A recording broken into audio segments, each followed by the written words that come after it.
Hello guys, welcome to my channel. చూడండి, ఇది మా విలేజ్ వాగు. ప్రజెంట్ చూడు నీళ్ళు ఎట్లా వస్తుందంటే ఘోరంగా వస్తున్నాయి. ఇదంతా వాగు కాదు, మెయిన్ రోడ్డు. ప్రజెంట్ వాగు ఇంకా ముంగడుతుంది. ఇప్పుడు చూడండి, మెయిన్ రోడ్డు చాలా కిందకి వెళ్తున్నాయి. నిజంగా ఫస్ట్ టైం నా లైఫ్లో ఇదే చూసుడు. ఫస్ట్ టైం, చాలా రోజుల నుంచి నేను ఎప్పుడు చూడలేదు. ఇదే ఫస్ట్ టైం ఇంత భారీగా నీళ్ళు రావడం.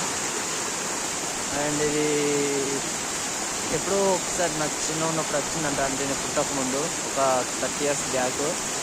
కానీ మళ్ళీ ఇప్పుడే చూస్తున్నా. ఇది మినీ బ్లాగ్. వీళ్ళైతే లైక్ చేయండి, షేర్ చేయండి అండ్ సబ్స్క్రైబ్ చేయండి. Thank you so much.